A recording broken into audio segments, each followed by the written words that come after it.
Van last week, he's here, right? Yeah. Last week, you were awarded the 2024 Fourth Estate Award by the National Press Club, along with Axios's the great Mike Allen. So congratulations. The award recognizes journalists who have made significant contributions to the industry, and you have. Specifically, you and Mikey were awarded for your work that has revolutionized how audiences consume news. And we have some of the remarks you made during your acceptance speech. Let's listen. I hate this damn debate about, like, oh, we don't need the media. Like, it is not true. Think about what makes this. I love this country. I'm a beneficiary of this country. Like some from Wisconsin who can come and start two companies, be up here, win an award, sit next to Mikey. I'm a beneficiary of it. But there's something about the country. There's something about it, right? There's something about freedom, capitalism, the animal spirits of democracy. But at the core of that is maybe transparency, maybe a free press, maybe the ability to do your job without worrying to go to jail, maybe the ability to sit in a war zone and tell people what's actually happening so they're not just looking at distortion. Matters. It matters profoundly. It's why it's not like we just love getting up at 3 or 4 in the morning doing this every single day. Like, we do it because we love it. We do it because it matters. The work that we do matters. Everything we do is under fire. Elon Musk sits on Twitter every day, or X today, saying, like, we are the media. You are the media. My message to Elon Musk is, bullshit. You're not the media. You having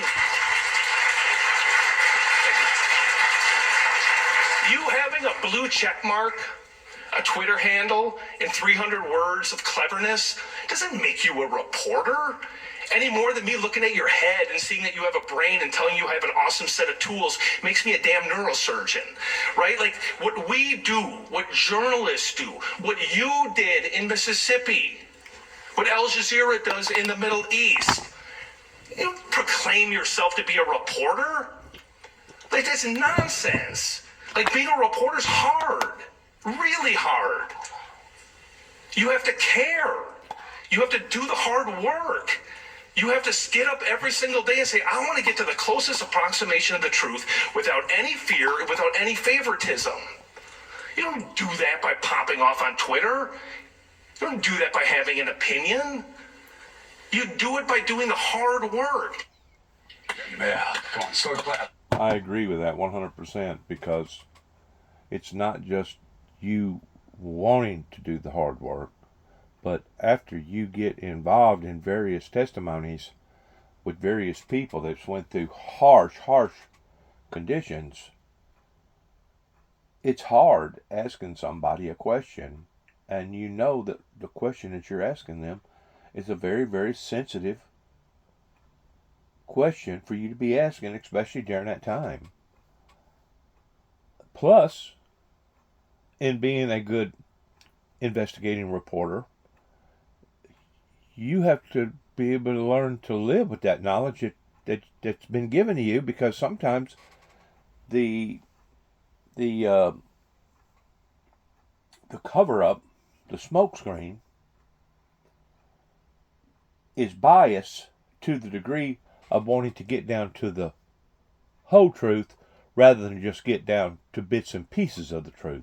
So being either a reporter or an investigator or a detective reporter, whatever you want to call it, it is a difficult job. It's got to be something that drives a person the same as wanting to be a nurse, or the same as wanting to be a doctor, or the same as wanting to be a minister, or the same as wanting to be this, or the same as wanting to be that. I mean, I don't have the qualifications of being a pilot and having a responsibility every time I get in behind a cockpit of having anywhere from 3 to 5, maybe 600 people's lives that I'm liable for, that at any given moment something could go haywire with the equipment, something could go haywire with the conditions, something could go haywire with everything. And not only would it cost them the lives that you was responsible for, but it would also cost you your life if you couldn't handle the situation appropriately. I'm not built to be an airplane pilot. I'm not built to be a astronaut, but there's certain people out there that are, and I commend them of those that feel like that they have been called in that type of an arena. Just like there are certain people that wouldn't be able to handle the things that's been put on my plate in the past 30, 35 years regarding biblical Bible prophecies of the Windmill Ministries missions and all the other above towards seeing what's going on all over the world pertaining to the hardships that I feel like that could have all been diverted around. It's not easy in identifying the whole truth. Anybody can patch up things and take a little bit of this, take a little bit of that. But this, we can listen to this, we can listen to that, as far as bits and pieces of the truth. But whenever you get down to where the rubber meets the road, I'm going to tell you, it's hard. It's tough. You really have to care. Like they said, you really have to care. Oh, first of all, I gotta say, extraordinary content. It needed to be said. Yeah. It continues to need to be said. When all of the garbage is flying around on social media, lying about reporters, lying about the hard work they do, lying about the hard work editors do, lying about everything up and down about not only their alternative set of facts, but alternative set of facts about what people like you do. And I love how you connected reporters in Mississippi in the 1960s to reporters fighting for their life to get the story out in the Middle East today. Jim, it was very powerful. Really good. Very powerful. Even if even if we had to beep you more than we would if we ran a Dave Chappelle concert, I it's like still it. good. Jim's mild-mannered. He And you preached it though. The cadence. I mean, I might what be is- ordained. well, let me just say, why this is so important right now, more than ever, is because critics of the press are feeling more empowered than ever, to lie more than ever. I've had friends for years going, I'm so overwhelmed, Joe, by the news. I don't read the news. I go, well, where do you get your news then? Epic Times. I go, Oh, God. you get your news from a website run by Chinese by conspiracy theorists in a Chinese religious cult. That is where you get the no. Or if social media, people lying every day, every hour, every minute about the news. What you do matters. What the New York Times does matters. What the Wall Street Journal does matters. What Jonathan Lemire does matters. What the Financial Times does matters. What NBC News and MSNBC reporters do matters. It matters.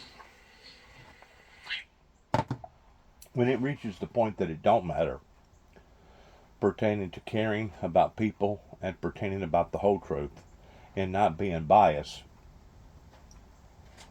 on either side,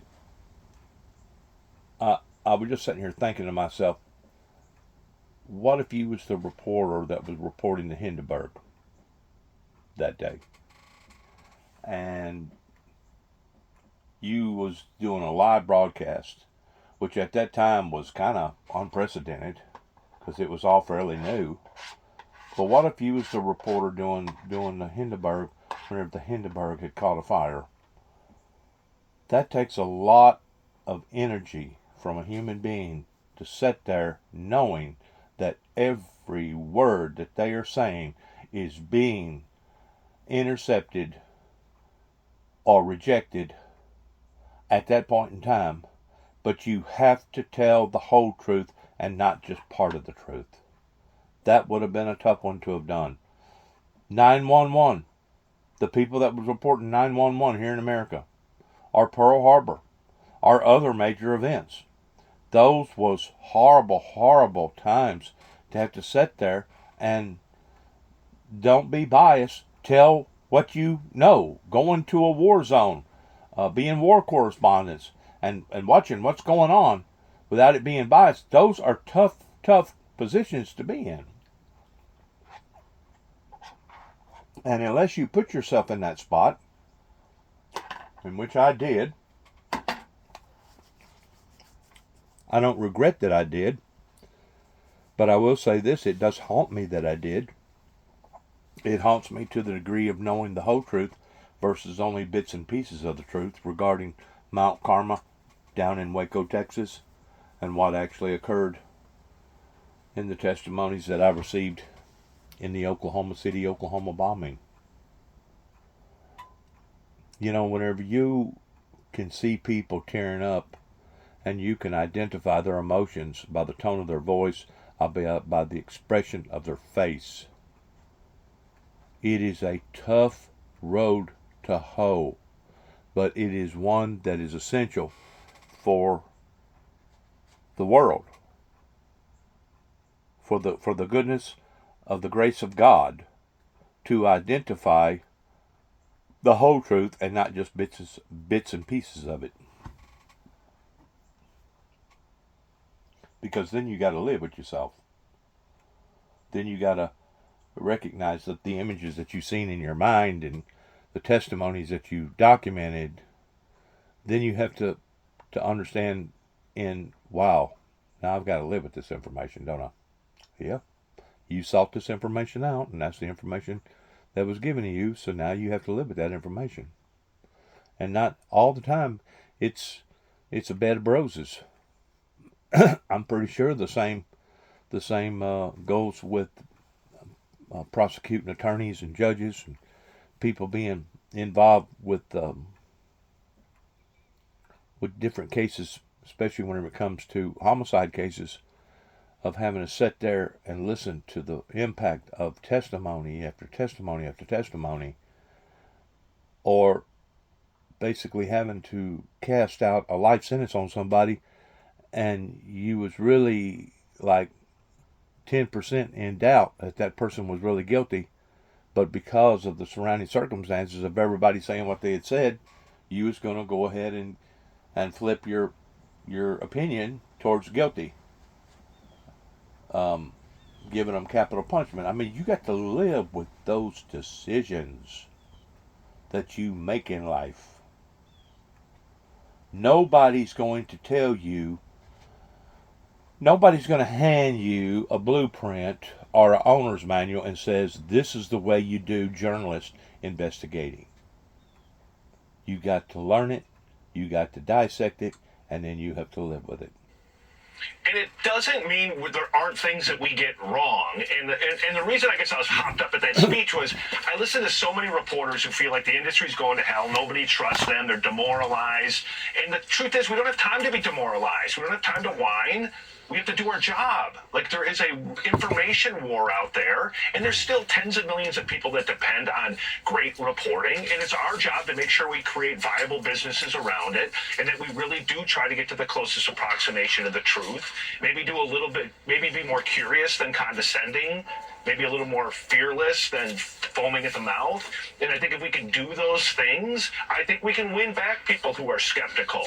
The entire social media ecosystem, a lot of the things you just mentioned, they feed off of all of us trying to get to the closest approximation of truth. So people just, like, I think they need to calm down. I know there's a lot of your viewers who kind of wish that sometimes, like, everything was just like boom, boom, boom on one side. But, like, we have to bring people facts. We have to bring people clarity and hopefully reported insights so they can ultimately make better decisions and understand a very, very complicated world. And coming up, how the markets are reacting to Donald Trump's pick to lead the Treasury Department and what we know about billionaire hedge fund manager Scott Bessent. Next on Morning Joe. And it is a complicated world. It's a very complicated world. Especially whenever you look at the cleverness of the wickedness of today and how that it tries to disguise itself by having good intentions or good motives, and the whole time its motives wasn't good, its intentions wasn't good. It was to bring harm and hurt to a person or harm and hurt to a group of people. You know, I don't care which way you want to interpret, dissect, look at the ordeal with President Putin in Ukraine. But as far as I'm concerned, they have walked back in progress right in the fourth hour. In the eyes of the people, in the eyes of the world, 30 plus years. 30 plus years have been thrown away because of what various oligarchs, including Putin, their government officials, have done just within the past 2 years. Because up until then, they was actually making they was striving towards making progress, towards looking in the eyes of society, towards being decent. Not perfect, nobody's perfect, but in the eyes of the world, they was looked upon as being decent human beings that had compassionate care for not only themselves, but their citizens. Today, after 1,000 days has passed, if you was to sit down and talk to people about President Putin, I'm pretty sure you would get more negative reactions than you would positive ones. Now, on the other hand, let's look at another world event pertaining to Israel and Hamas. Somebody or something has contaminated the way people should think about a righteous, eternal, holy God versus an unrighteous God. And for some reason, the majority of the people, whenever the war broke out, yeah, they had their opinions about it, but then later on, within 6 months of it, everybody started to turn. And instead of them turning in the right direction, as far as I'm concerned, towards the turning in the eyes of the righteousness, they turned in the eyes of the unrighteous towards saying that now it was Jerusalem's fault, it was Israel's fault, it was their fault because of the way that they conducted and handled themselves. And I'm pretty sure, to some extent, if you really want to break it down and look at all of it, it's probably fault on both sides. There's probably some guilt on both sides. But the fact of the matter is, you do not go in and brutally rape, murder, and molest people the way that they did the day of their attack, their invasion, that I think killed about 1,800 people, right at 2,000 people. Brutal, very brutal in how that they was doing it and what that they was doing. And how come the world can't hold that image in their minds and understanding that when you do somebody like this, they're going to respond. Now, the way that they respond may be totally in opposite of the way that if it had happened to you and you was a leader of a group of people like that, you may have looked at your response towards being differently than what the leader of Jerusalem done. But the fact of the matter is, you're going to respond, and you're going to respond as far as negative on negative. Is it a pretty tale? No. Matter of fact, sometimes it can get darn right down and ugly. But at the end of the day, it takes good journalist reporting and detective work in identifying just exactly what's going on, how bad it's going on, and whose fault it is. And as far as I'm concerned, what the World Court done by putting out 2 warrants for 2 different people's arrest, as far as I'm concerned, in one way I can see the reason why that they done it, but in another way, I think it was very, very unfair to the people, to the Jews. I think it was very unfair to the Jews because they was in a no win-win situation. Damned if you do, damned if you don't. And it wouldn't have mattered if they'd have killed 100 or 1,000 or 100,000. They was still going to have to do the dirty deeds that it takes to get your point across, that you are not going to treat me this way and get away with it. You are not going to do this and think that you're going to get away with it. That's what evil has done all along, ever since the beginning of time, ever since that we can recognize whenever the 2 brothers was tempted because one had jealousy in his heart because God had more favor towards the other brother than he did that brother. But ever since we have seen Satan come in and contaminate, come in and manipulate, come in and basically try to image himself as being good, knowing that he's evil, it has made things complicated. It has made things very complicated because sometimes, very, very good, decent people has to do bad things. And I didn't understand that at first whenever I was growing up, whenever I was in my teens and in my 20s. As a matter of fact, if you'd asked me about worldwide events, I'd probably snort up my nose at you because at that time, it really didn't interest me about what was going on in other people's lives. But today, since I've grown up, and since I myself have been out in the eyes of the general public, and since all the things that has occurred in the lifespan of the messenger, I can identify real quick that these things does matter in what has happened, the reason for it happening, and how can we learn towards never allowing for that to happen again the way that it happened. You know, hindsight's a whole lot easier to look at than foresight, and this whole adventure that we're all on, and you have to admit it's an adventure.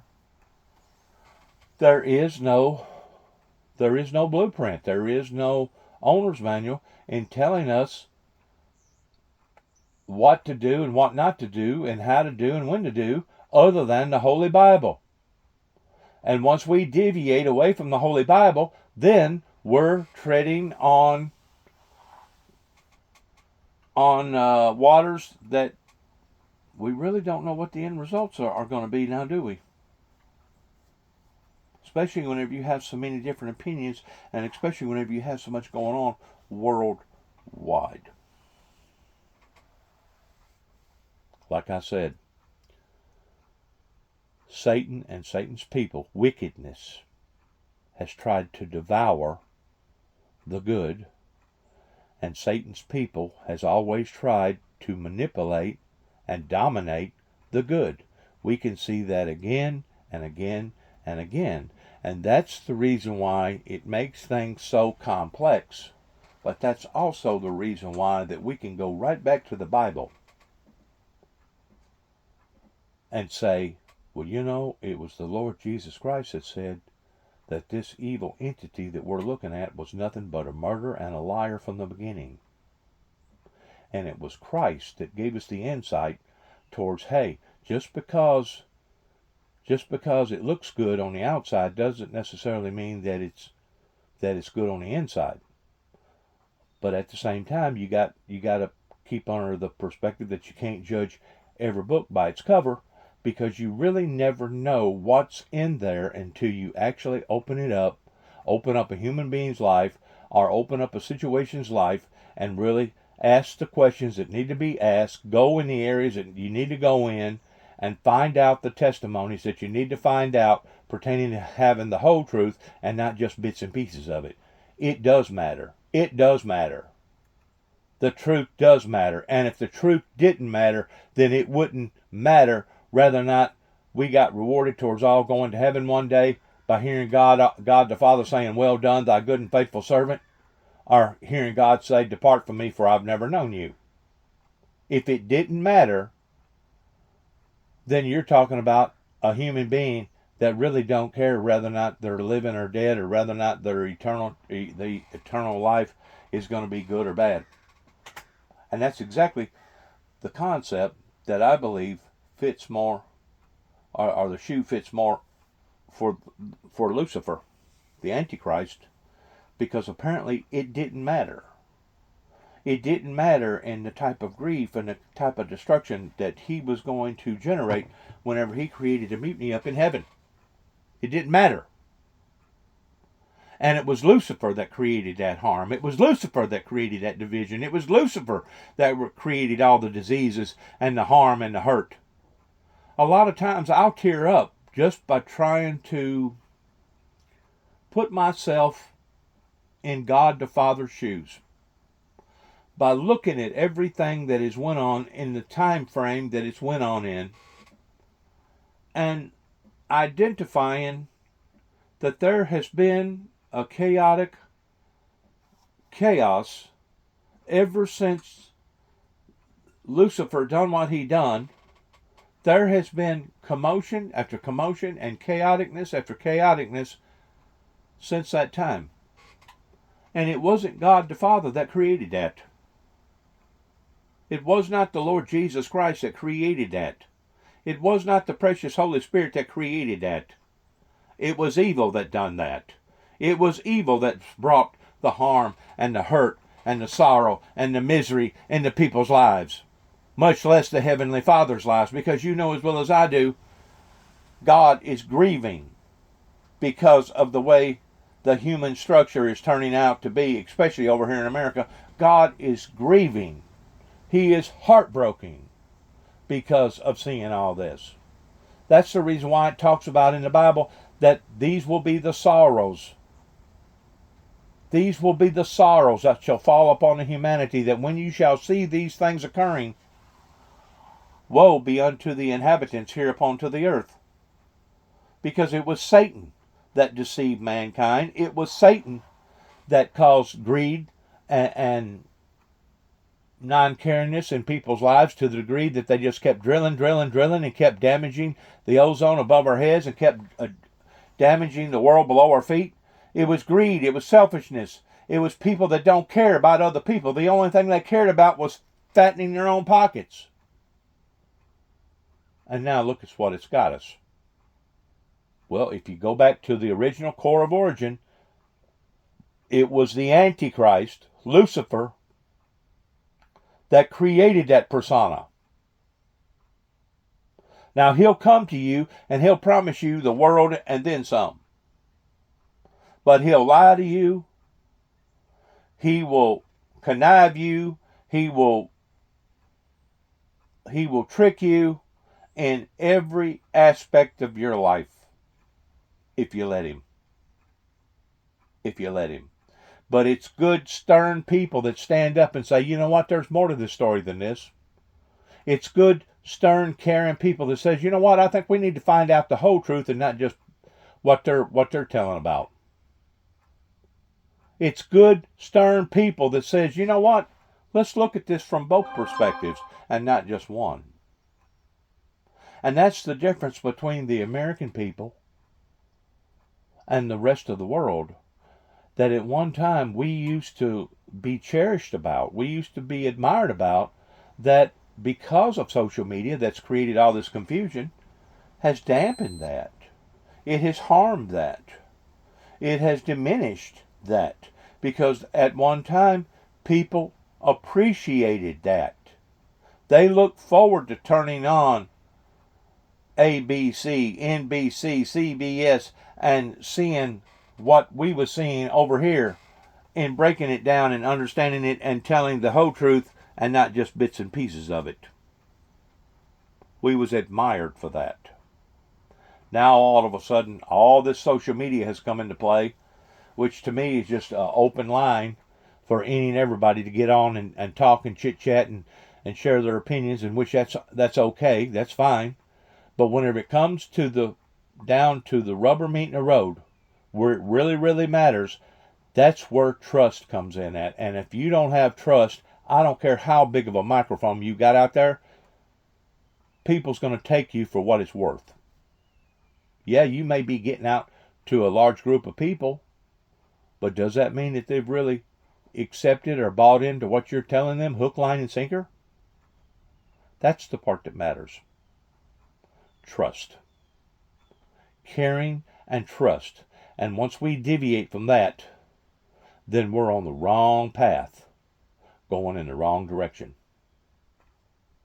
Good morning, Joe, at 6 a.m. on the West Coast, 9 a.m. in the East. Jonathan Lemire and Reverend Al Sharpton still with us, along with special correspondent at Vanity Fair and host of Fast Politics podcast, Molly Jong Fast. President-elect Donald Trump has rounded out his cabinet picks and selections for several other top spots in the administration. All right, let's go forward here. I've heard this all week and all weekend.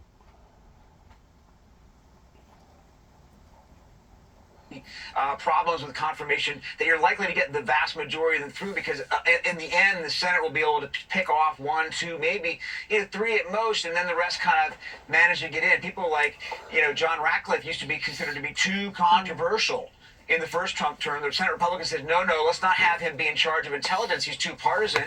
Then Trump said, fine, you don't want him. We'll put Richard Grenell in there as an acting DNI. And the Senate then said, hey, let's go ahead and confirm Ratcliffe after all. This time he's being put up for CIA. Nobody has any problem with that. He's considered one of the adults in the room.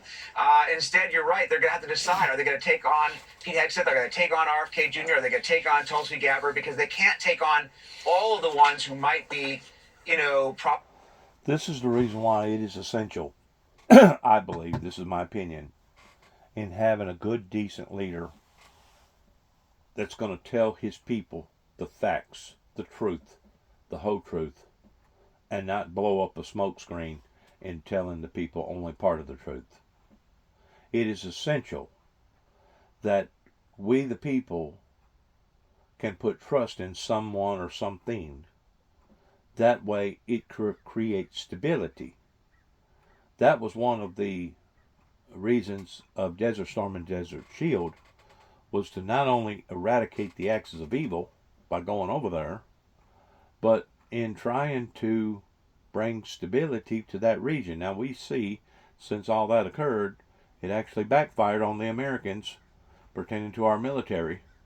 That instead of bringing stability to that region, it actually brought more instability, which I personally think was a lead off in what that the White House didn't do that they should have done to begin with during the Reagan's and the Bush's administration. That was another power grab that certain people wanted to play off of, and because they was doing it illegitimately and wasn't being completely, totally transparent and truthful to the American people, it blowed up in their faces. But if you go back to their original motive, is what they told the world, why are you doing this, was to bring stability to that region. That's what good, truthful, sound people do. If we can't put our trust in the people that we have put in power to tell us the truth, then we are all doomed. And we're not just talking about telling just the part that they want to be told. It would be the same thing if we know that a meteor was fixing to hit the planet Earth and basically end civilization as we know it. Would you have more appreciation for somebody that told you the truth to prepare yourself for the inedible? Or would you have more appreciation towards somebody only telling bits and pieces of the truth, knowing good and well that whenever that meteor finally hit the planet Earth, he was going to destroy us all? You see, that's where the rubber meets the road. That's where it counts. Is, do you care? Can you put aside your biasness and say, you know what, I know this is going to hurt. Just like my dad used to always tell us boys before he flew in on us and whipped our, you know what, he would tell us, this is going to hurt me worse than it hurts you. And of course, at that time, whenever we would wind up getting a beating, we thought, my God, the man's lost his freaking mind, hadn't he? How can that beating that you've given us hurt you more than it hurted us?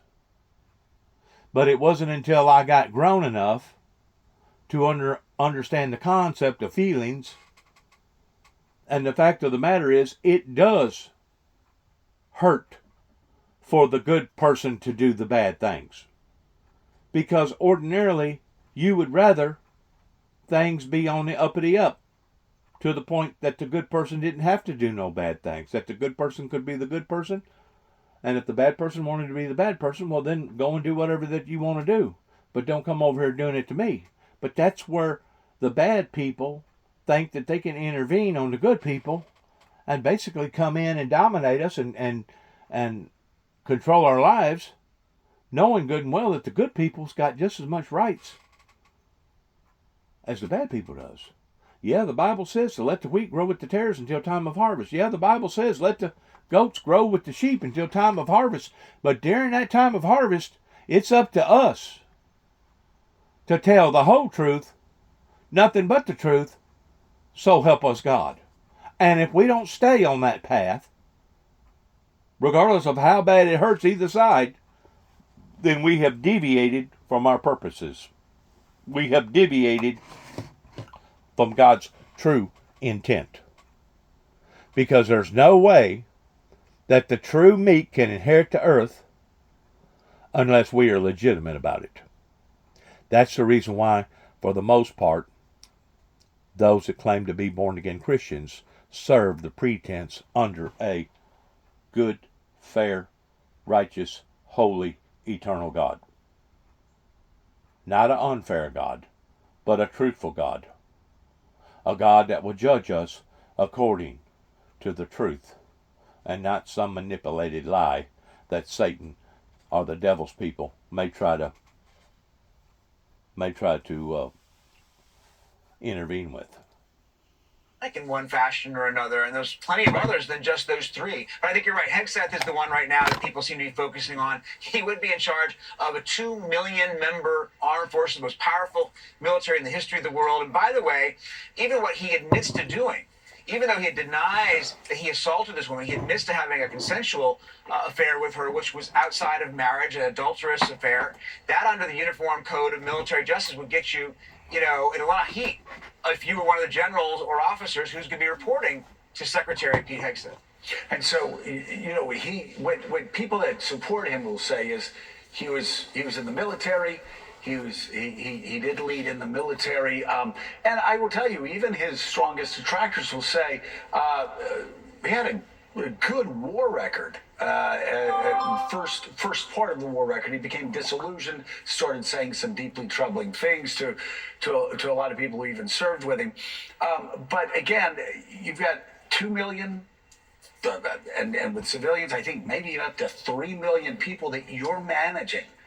And for no experience, administrative experience in peacetime, managing anything of a significant size, I mean, the Pentagon will just eat up anybody that goes over there and doesn't understand how it works. Yeah, I mean, he served in the military. Even his detractors, of course, thank him for his service. But he came on Trump's radar screen for two reasons. One, he advocated for some of his fellow soldiers who were accused of war crimes. And then secondly, he was on Fox News. There have now been, of the Trump cabinet selections, 9 of them. 9 have been either former Fox News hosts or contributors. And Hegseth is the one who right now is getting a lot of attention for 2 reasons. One, you just mentioned, the idea that he simply has no experience managing anything remotely the size of the Pentagon. But also that he was not forthright with the Trump transition team about some of the details of the sexual assault allegation dating back from California in 2017. Well, and by the way, that's their concern. He wasn't straightforward with that. He wasn't straightforward about a police report. He wasn't straightforward, I think, when it was. There are several things that Trump transition team is now saying is causing them deep concern. What else is out there? Right. They were caught by surprise. They're wondering if there's more to come. And this also just reiterates the shortcoming of their own vetting and background check system, because they're not using the FBI. They're relying on private investigators. David, let's talk about Pam Bondi. Pam is somebody that I knew in Florida, somebody that even Republicans that are now sort of never Trumpers say, well, she worked with Republicans, she worked with Democrats. We had Dave Ehrenberg on last week who ran against her. Then to the complaints of Republicans, her allies, she hired Dave Ehrenberg and hired other Democrats.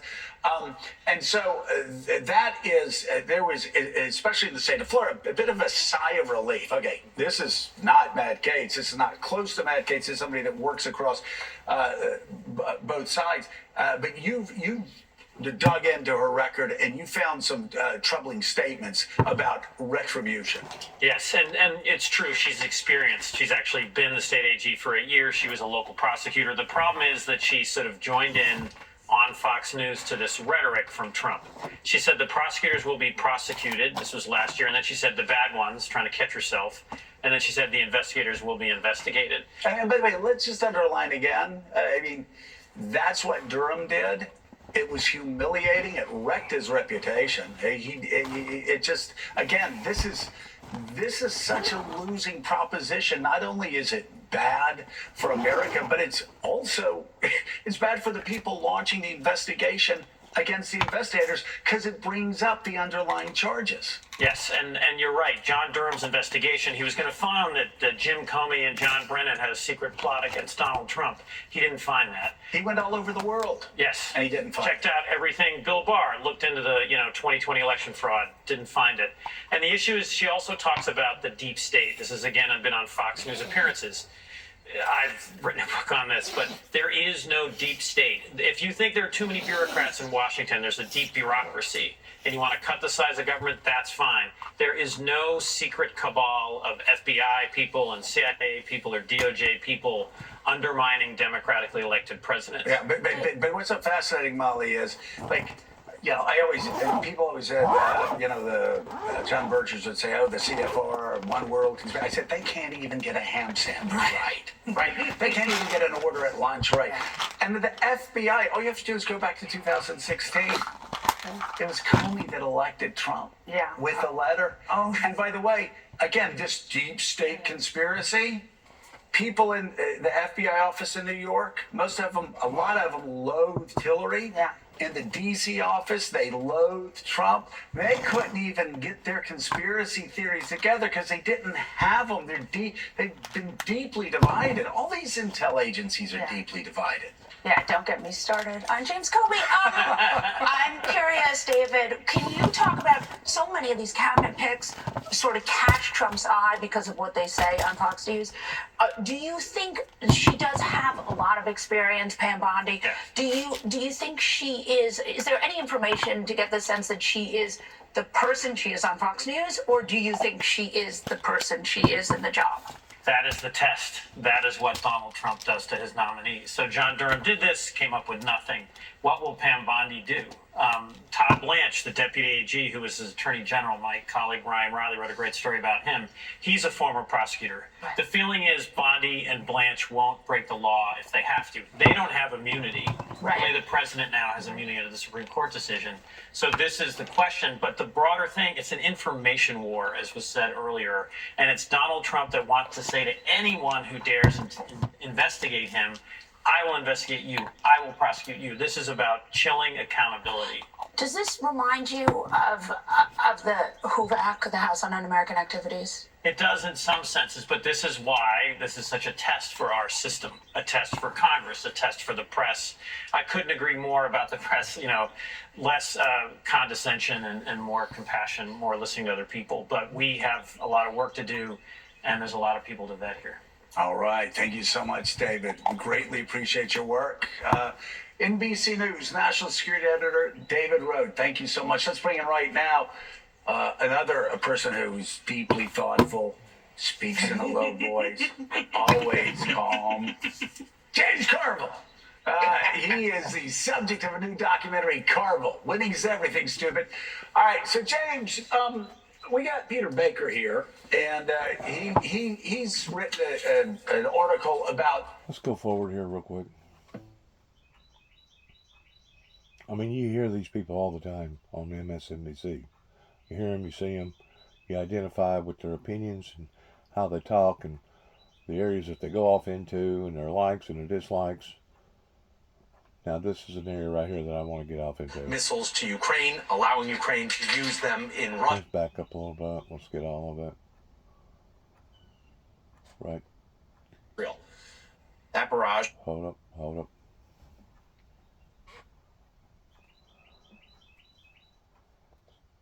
Sorry about that. IDF issued sweeping evacuation warnings for that area ahead of the offensive. According to the New York Times, yesterday's strikes were designed to pressure Hezbollah into accepting a ceasefire deal on favorable terms. Both sides have pledged to keep up their attacks while negotiations are taking place. Now, prior to those strikes, Hezbollah fired more than 200 projectiles into Israel. That barrage was one of the largest since Hezbollah began attacking the country last year after the October 7th attacks. Israel's military reported that some of the projectiles were intercepted by its air defense systems. We turn now to the latest from Ukraine, where the conflict is entering a decisive phase, according to Poland's prime minister. Ukraine and NATO will meet for emergency talks tomorrow after Russia launched an experimental hypersonic ballistic missile that has escalated the war. For the latest, let's bring in NBC News chief correspondent Richard Engel live from the Ukrainian capital of Kyiv. Richard, good to see you. What's the latest there? So this war is intensifying, and the two sides are playing now missile brinksmanship, with the U.S. supplying more sophisticated, longer-range missiles to Ukraine, allowing Ukraine to use them in Russia. Russia now firing this hypersonic missile, saying that the first launch was just a test and that more will follow. And it seems like Biden and President Zelensky and Putin are all trying to prepare themselves, trying to lay the groundwork for the arrival of President-elect Trump. And that means on the battlefield, an escalation on almost every kind. Just in the last 24 hours, Russia fired missiles at the city of Kharkiv and about 145 drones at different cities all across this country. And that was just overnight. With more attacks overnight in Ukraine and in Russia, this war is escalating rapidly. But is this all a race to the finish? Ukrainian intelligence are now examining the wreckage of a new type of high-speed, nuclear-capable missile that Vladimir Putin launched last week. Ukrainian officials confirmed it flew 11 times the speed of sound, too fast for Ukraine to shoot down. Putin called the launch a test and a response after President Biden authorized Ukraine to fire American weapons deeper into Russia for the first time. Putin, Zelensky, and Biden are all escalating, it seems, to secure stronger positions. Let's back up real quick. Let's listen to the seriousness of this real quick. Right here. Wreckage of a new type of high-speed, nuclear-capable missile that Vladimir Putin launched last week. Ukrainian officials confirmed it flew 11 times the speed of sound last week. Ukrainian officials confirmed it flew 11 times the speed of sound, too fast. 11 times the speed of sound. Now, I don't know how fast that actually is, but it sounds to me like it was probably doing about 3,000 miles an hour. I may be even off from that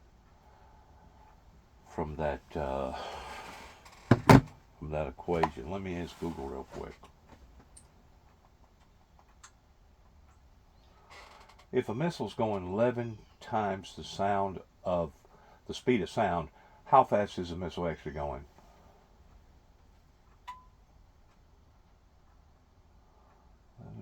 Speed of sound, 343 meters per second, 767 miles per hour. So I was way off. That's basically breaking the sound barrier. I was way off with my calculations.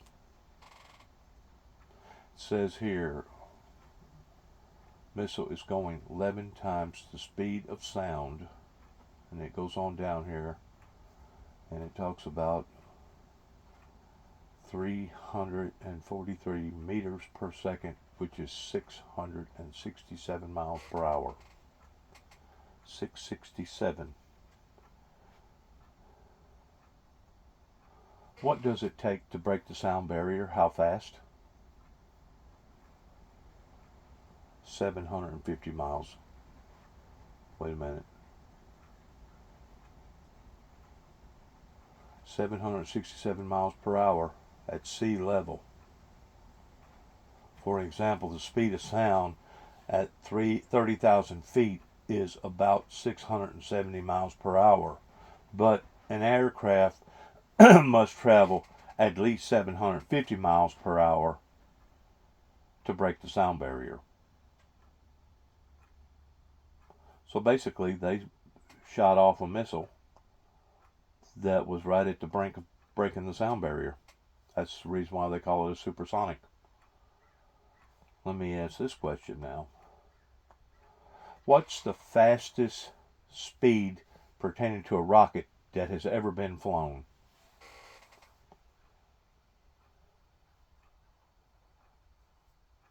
About that same speed.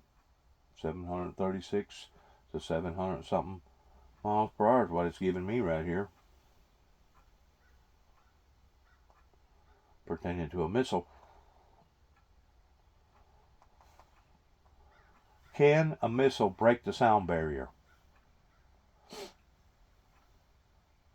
A V-2 ballistic missile rotated broke sound barrier in flight for the first time on October the 3rd, 1942.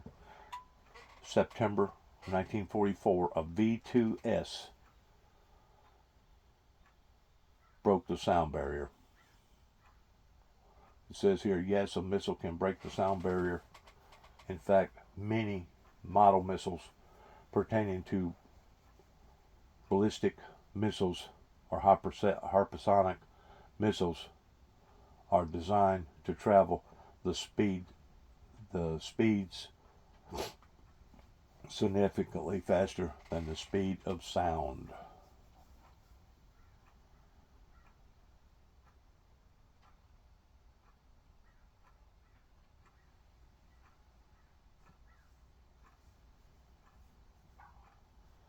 That's unbelievable.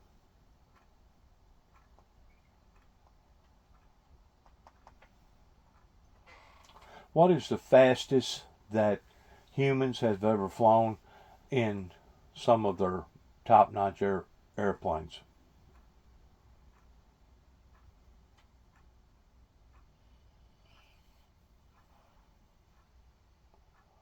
$4,520 miles an hour. That's fast. That's probably one of those airplanes that's got that long nose on it. That is getting it, man. 10 fastest aircraft in the world.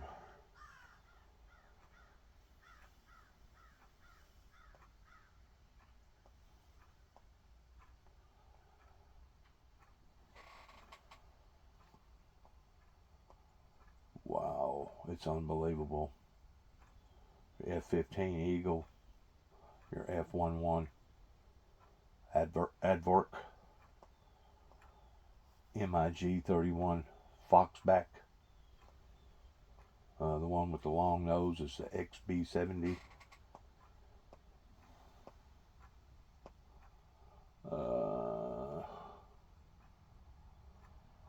The SR-71 Blackbird, 1966. Let's see how fast it went. I don't think it actually says the speed. Let's see what this says.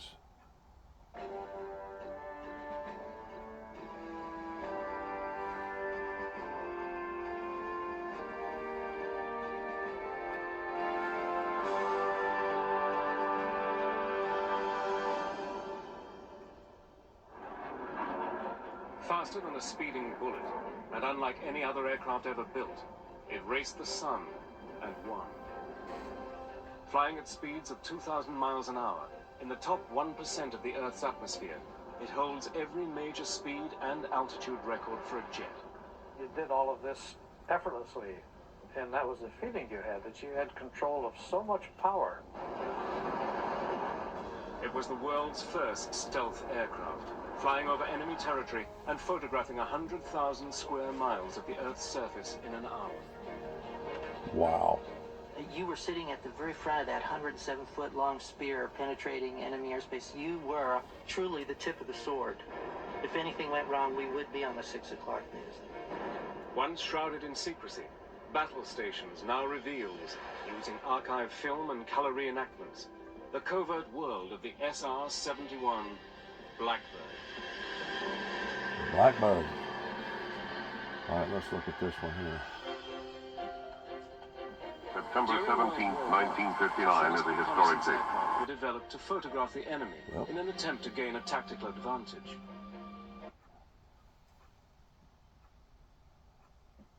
Didn't do right. September 17, 1959 is a historic date. Early on this Thursday morning, the B-52 carrier takes the X-15 out for its maiden powered flight. Hydraulic temperature, Scott. -2 and holding since we passed the tower. Test pilot Scott Crossfield is buckled in and ready for a ride to 40,000 feet, where he'll be cut loose for the first demonstration of this plane's abilities and performance. Flying chase will be Al White, North American's alternate, Joe Walker, NASA's chief test pilot, and the Air Force project pilot, Major Bob White. All vital observers today. They'll be at the controls of the X-15 in the near future. Edward, Winds 220 degrees at 12 knots. Prime responsibility for getting the X-15 to drop altitude rests on the aircraft commander, Captain Charles. Let's go on here.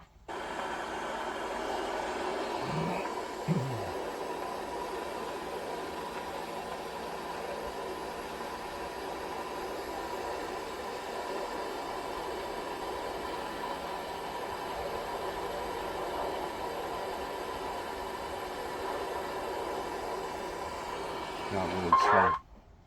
Yeah, it was.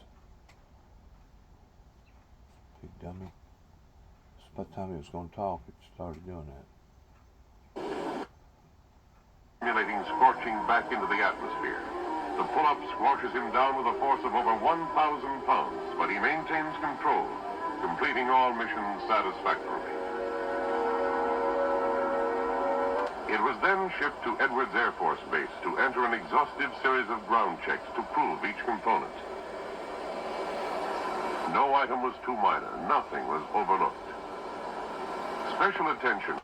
I think those was kilograms or whatever you call them, instead of miles per hour. I don't think there's nothing that can go 4,000 something miles an hour. That's to my understanding. I don't know. What's the fastest humanity's ever flown in the air? 5 times faster.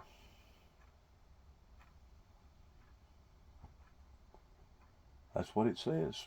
4,520 miles per hour. I can't believe that.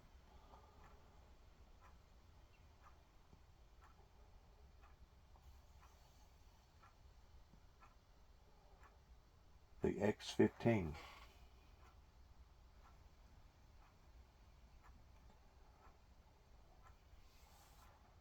That is getting way, way too fast.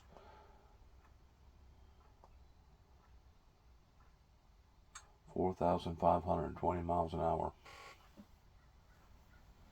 1967 is whenever they done that flight.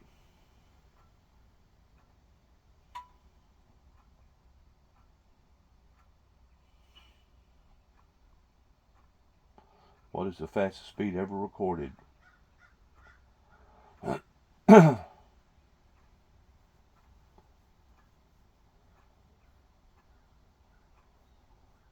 See, that don't sound right neither.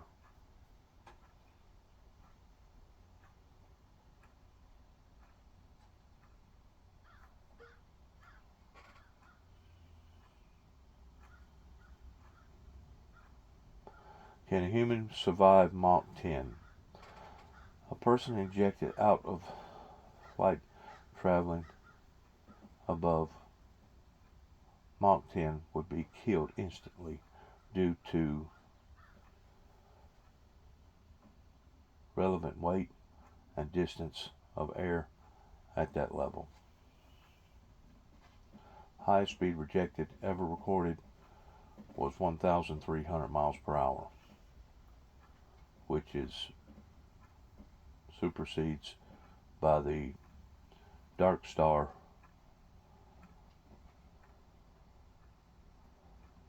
something. In other words, that's what the human body can take. But that's unbelievable that that can happen. That you can be injected at 1,300 miles per hour without it tearing your body all to pieces. Why does humanity have to have such inventions as this?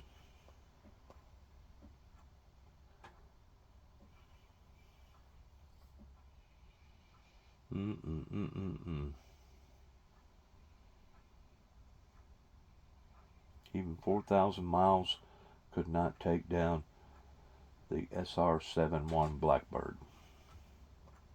Wow. That is something else. Unbelievable. So supersonic, going 11 times the speed of sound, is basically breaking the sound barrier. Too fast for Ukraine to shoot down. Putin called the launch a test and a response after President Biden authorized Ukraine to fire American weapons deeper into Russia for the first time. Putin, Zelensky, and Biden are all escalating, it seems, to secure stronger positions before President-elect Trump takes office. If I'm president, I will have that war settled in one day, 24 hours. This weekend, Trump's pick for National Security Advisor Mike Waltz signaled a new policy is coming. We need to bring this to a responsible end. We need to restore deterrence, restore peace. Many Ukrainians also want the war to stop, but they do not believe Putin would ever honor a deal. We joined a group of soldiers who call themselves the Witches of Bucha, now taking up arms. In a forest outside Kyiv, they're training in close combat, fully expecting one day Russian troops will make another push for Kyiv. 90% of this unit are women. Many of their sons and husbands are out fighting on the front lines, so they have stepped up, volunteering to defend the capital. Valentina, the soldiers only released their first names, is a grandmother. Her son and son-in-law are on the front lines. President-elect Trump says that he's going to wrap up this war in a day. Do you have confidence in that? I don't believe this war can be stopped with a negotiation, she says. Putin can't be trusted. In 3 to 5 years, he'll come back. There is an impression in the United States that if Ukraine were just to accept a peace agreement, that if it were to accept the loss of roughly 20% of its territory that it has been unable to gain back by military means, that the war would be over, that somehow Vladimir Putin would be placated, and that it wouldn't be nearly as expensive for the United States. That is not the way they see things here. They believe that, yes, a peace deal is coming. They may have to make painful concessions and give up roughly 20% of the territory, particularly the east and the south, to Russia. But in exchange, they want security guarantees, they want more weapons, they want the ability to defend themselves so that in a year, 3 years, 5 years, whatever it is, this all just doesn't happen again. Joe, Mika. NBC's Richard Engel live for us in Kyiv. Richard, thank you for your reporting. Coming up next here, President-elect Trump has made his pick for the next Treasury Secretary, despite Elon Musk calling the selection a business-as-usual choice. We'll get Wall Street's reaction, though, to this. Let's do it this way. You can save with GoodRx, even if you have insurance. Still fighting in Ukraine. She won't say where, but acknowledges for him it's tough. He went through a lot of moments he doesn't like to talk about, she says, but I found out by chance I think he's a true hero. The U.S. and its allies continue to condemn Russia's president, urging him to withdraw from Ukraine immediately. But this week instead, a major escalation.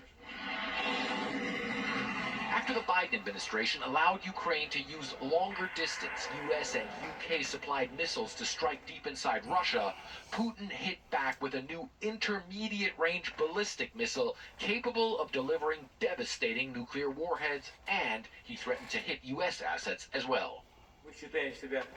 We consider ourselves entitled to use our weapons against the military objects of those countries that allow their weapons to be used against our objects, he said. Back at the event for the soldiers' mothers, a Russian parliamentarian backing Putin up. We are a strong country and we've been patient for a very long time, she said. But in the case of mass deaths of our people, if the collective West does not sober up, we should proceed to more decisive actions. We can no longer lose any of our men. But for now, the battles continue to escalate and the losses continue to mount. As Vladimir Putin warns, the war is increasingly becoming a struggle between Russia and the West. For Plakin, CNN, Moscow. And ahead on Connect the World, Israel's oldest newspaper is hit with sanctions. We'll talk to the journalist who heads up press freedom for the Union of Journalists in Israel. That's coming up next. Let's go over here real quick. That the American.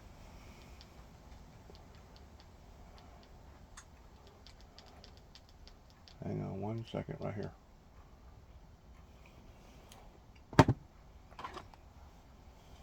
Thousands of dogs, cats, bunnies, and more. Well, that's about something else.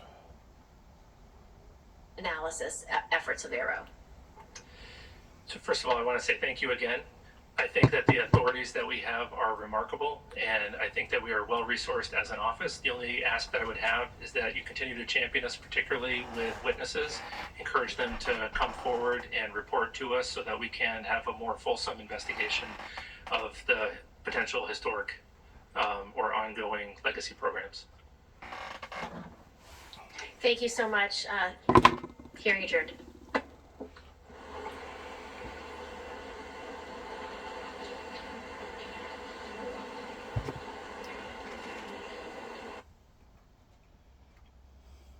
How does it get there? Well, if you're going to give your hard-earned after-tax money to somebody, you're going to want someone you trust. And it is human nature to give to someone that looks like you, of your genetic gender, rather, of your color skin. And that's just a fact. You're more comfortable than. I don't know how you could change that, but what we've tried to do, we've created a fund, and it gives money. We're up to over $10 million, probably going higher soon, where we're giving to funds that invest in women, that invest in startups of underrepresented groups, that invest in veterans, that invest in others that are smart people that deserve a chance and deserve that start. And we also do it at CES in terms of role modeling and getting people out there, diverse people speaking in positions so kids will want to go into that. A lot of money's been put out. There's no easy answers on this, but if we recognize it's a societal value to have everyone have that type of opportunity at the front end early, I think it's a good thing. Jessica, anything you want to add? I mean, I think I have something to agree with here from everyone because I think finding the common sense solutions are something we don't see enough of anymore in Washington generally, and certainly in tech policy. It's become charged with a lot of emotional input that doesn't have a lot to do with maybe, looking at the facts and how things actually work and the need for, if we might disagree on what the rules of the road might be, but certainly we can agree it's better to have less uncertainty and let's stick with the rules of the road in a more bipartisan, or I don't even know if we can say bipartisan. I don't know what the word is for absolutely everyone who's shouting. Is the word compromise? Is that a dirty word? I think it is. Yeah. I don't know if we're allowed to see. This is on television, so I'm not sure what the standards are for that. But I think there needs. Okay.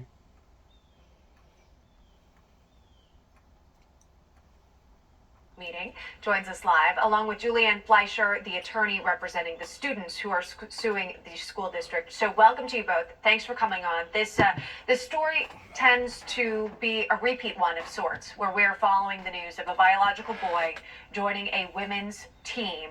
And Riley, that's clearly something that you don't want to support. Tell me why you've come to that conclusion and why you're wearing the shirt you are today.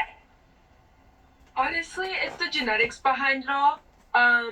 It's the biology of it all. It is, due to the genetics, it is clear that boys have an advantage when being compared to girls, especially in sports.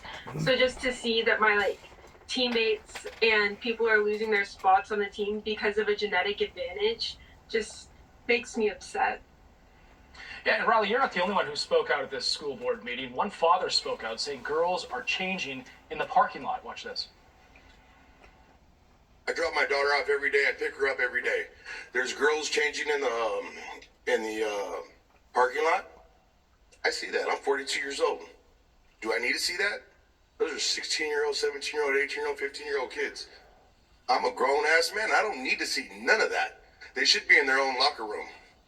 But there's a little boy that's making my daughter feel uncomfortable. I'm only here to stand arm in arm with my daughter. So passionate voice there. Do you feel that there is support rallying behind you and your teammates? Yes, there's been an overwhelming amount of support through the past couple days. I know that my community is behind me. I know that the nation is behind me. I've gotten a lot of support just from around the globe, not just my school district, not just the adults participating in my school district and in this area. It's been a lot of support from around the globe. Yeah, well, that's great. And again, for parents to stand up for their children, that was just one example there. But I know you work hard. And of course, when you're making the varsity team, you've spent years training to compete. You know, you don't want to lose a spot to someone who is a biological male. And Julianne, that's kind of where we welcome you into this conversation here. We understand the lawsuit's been filed, again, having to do with even the words on a T-shirt. Can you talk about that? Certainly. We represent Taylor and Caitlin, and this whole issue. It's an ongoing, it's a national conversation. But these girls are taking a stand in an effort to promote a message of fairness and equality within women's sports. And when school officials compare that message, that simple, common sense message, to a swastika, which represents a period in history that resulted in the genocide of millions of Jews, that sets a very dangerous tone and conversation, and it's quite appalling that school officials would even attempt to make that comparison. We have young women like Riley, like Taylor, like Caitlin that are taking a stand, and they've worked really hard in the sport that they're playing in. They're cross-country runners, and to have that narrative stripped or reframed in a way that is simply not true is appalling. And so we're prepared to hold these school officials accountable. But not only that, we know what California law says in terms of allowing biological boys to participate in girls' sports. But if biology is going to be ignored in the state of California, we're still calling for equality. Just because Taylor and Caitlin and Riley are biological females, that doesn't mean that the school district has a right to discriminate against them. And as based in the lawsuit, Taylor lost out on her varsity spot to a biological male who didn't even meet the varsity qualifications that the school district puts forth. Juliana, what do you hope will happen from this lawsuit? I mean, we've seen a number of these lawsuits, similar ones across the country. Do you think that they help move the needle to making change? Absolutely. I think just with the number of lawsuits that have been filed, really just within the last couple of months, it's incredible to see more and more young women take a stand. And we're also hopeful for success in the courtroom, but also with this incoming administration in Congress. There's the opportunity to make some incredible real changes to Title IX, which is what we need. We need more adults, quite frankly, to take a stand for these young women. It's incredible to see these young women taking a stand, but the reality is they're 15, 16 years old. They should be able to go to school, participate in sports, participate in discussions, but what they're having to do is they're having to file lawsuits to protect their rights. And so we're hopeful that the new administration will do a lot to help these young women. Well, it's incredibly brave, by the way, to speak out, because that's not easy when you open yourself up for criticism. Glad you're doing so, Riley. And especially in this sport, seconds really do count. And so when you've got that advantage, whether it be longer legs or bigger lung capacity, Riley, can you talk to us about the transgender athlete on the team and perhaps would they have qualified for certain spots had they been the biological gender that they were born into? If I'm being completely honest, when comparing the times for the girls team and the guys team at Martin Luther King, he is top varsity or qualifies for varsity on the female team, and on the male team it would not be the same circumstances. Yeah, exactly.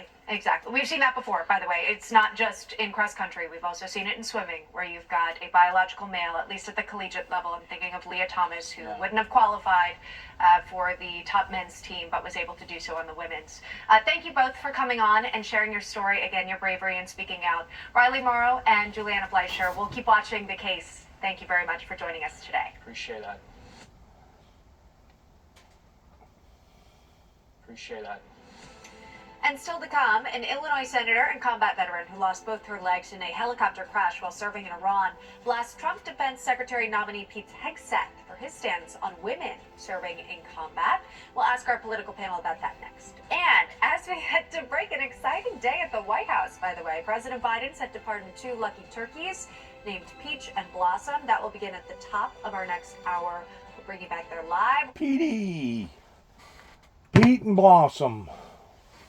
They get lucky. They're very fortunate birds.